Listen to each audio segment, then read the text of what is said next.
नमस्कार, आप देख रहे हैं न्यूज़ वन इंडिया और मैं हूं आपके साथ नैना शर्मा। वक्त हो चला हरियाणा समाचार का। मुख्यमंत्री नायब सिंह सैनी ने समालखा के पट्टिल कला गांव स्थित सेवा साधना एवं ग्राम विकास केंद्र में ऋषि कूलम वेलनेस सेंटर की सौगात दी है। लोग अपने बेहतर स्वास्थ्य के लिए प्राकृतिक तरीके से इलाज करा सकेंगे। मुख्यमंत्री के साथ उद्घाटन समारोह में शिक्षा मंत्री महिपाल रांडा, भाजपा प्रदेश अध्यक्ष मोहन लाल बड़ौली, पानीपत शहर विधायक प्रमोद विज, समालखा विधायक मनमोहन भड़ना भी मौजूद रहे। मुख्यमंत्री नायब सिंह सैनी ने कहा कि सेवा साधना केंद्र में वेलनेस सेंटर की एक महत्वपूर्ण कड़ी जुड़ी है।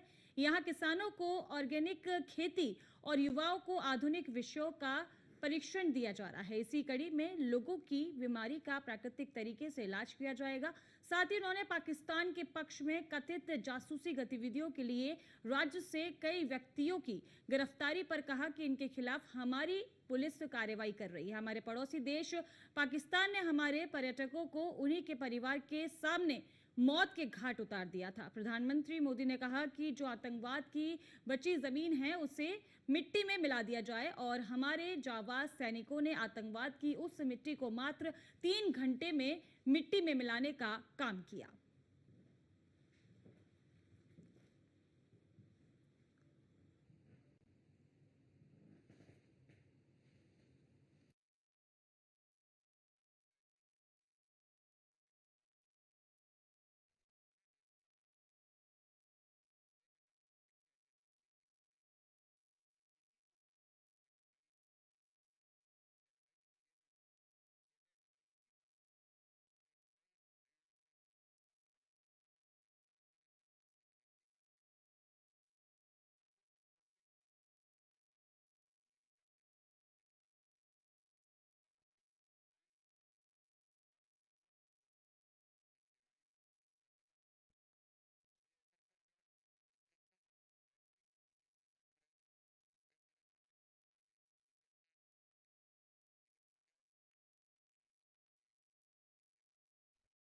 मुख्यमंत्री नायब सिंह सैनी ने समालखा के पति कल्याण गांव साधन एवं ग्राम विकास केंद्र में ऋषि कूलम वेलनेस सेंटर की सौगात दी। वहीं लोग यहां अपने बेहतर स्वास्थ्य के लिए प्राकृतिक तरीके से इलाज करा सकेंगे। वहीं मुख्यमंत्री के साथ उद्घाटन समारोह में शिक्षा मंत्री महिपाल रांडा और भाजपा प्रदेश अध्यक्ष मोहन लाल भी मौजूद रहे।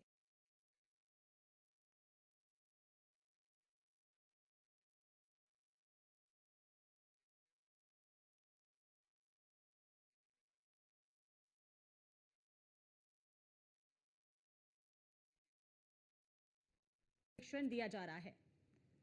वहीं इसी कड़ी में लोगों की बीमारी का प्राकृतिक तरीके से इलाज किया जाएगा। इसके साथ ही उन्होंने पाकिस्तान के पक्ष में कथित जासूसी गतिविधियों के लिए राज्य से कई व्यक्तियों की गिरफ्तारी पर कहा कि उन्हें खिलाफ हमारी पुलिस कार्रवाई भी कर रही है। वहीं हमारे पड़ोसी देश पाकिस्तान ने हमारे पर्यटकों को उन्हीं के परिवार के सामने मौत की घाट उतार दिया था।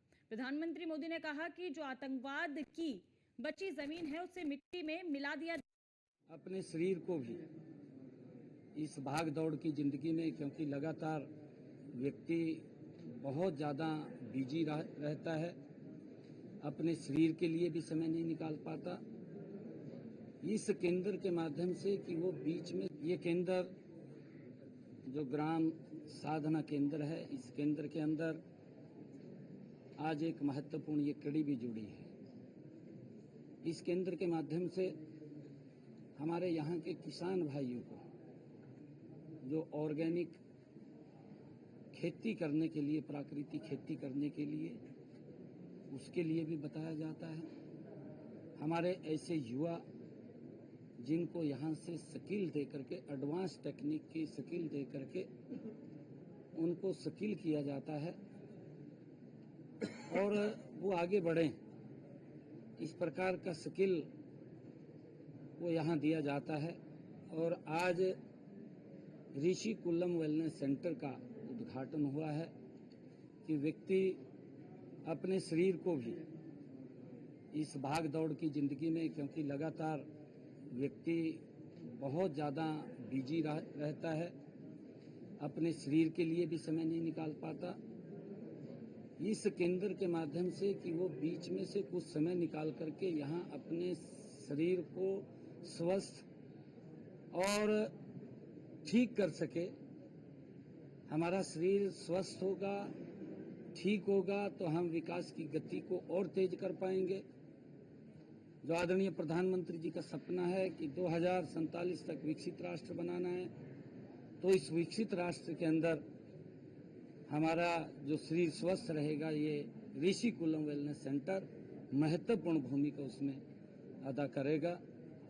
हमारे देश की जब हमारा शरीर मजबूत स्वस्थ होता है तो देश की सीमाएं भी मजबूत और स्वस्थ होती हैं।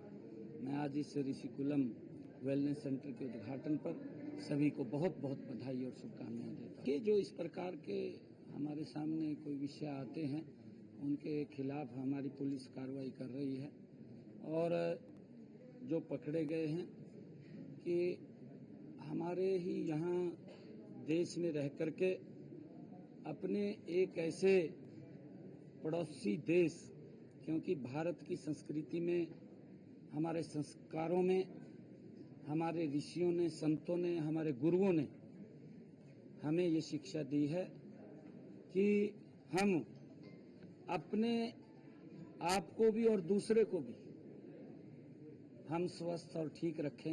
ये हमारे संस्कारों में है।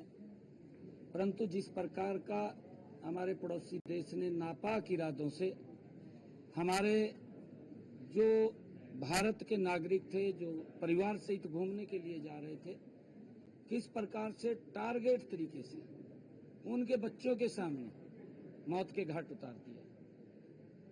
और आदरणीय प्रधानमंत्री जी ने एक शब्द कहा था, उन्होंने ये बात कही थी कि अब समय आ गया है कि जो आतंकवाद की बची कुची जमीन है उसको मिट्टी में मिलाने का। और हमारे जांबाज सैनिकों ने उस आतंकवाद की मिट्टी को मात्र 3 घंटे में मिट्टी में मिलाने का काम किया है।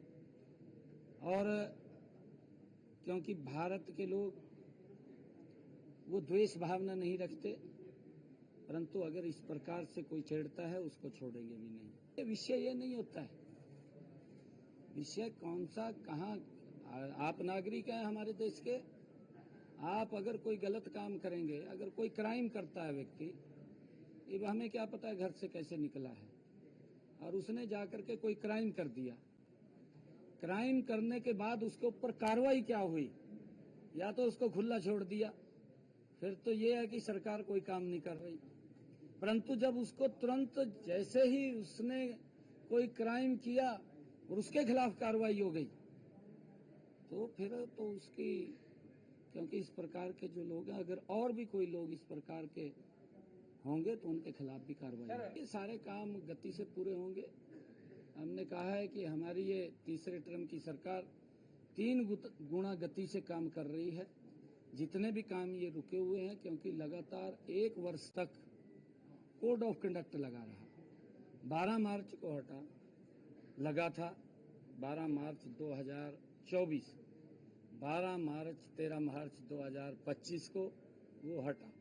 1 साल के बाद हटा। बीच बीच में क्योंकि लोकसभा की आचार संहिता लगी, फिर विधानसभा की आचार संहिता लगी, और फिर हमारे यहाँ पर स्थानीय निकाय की आचार संहिता लगी, लंबा समय हो गया। और अब हमारे पास गति से हम काम करेंगे।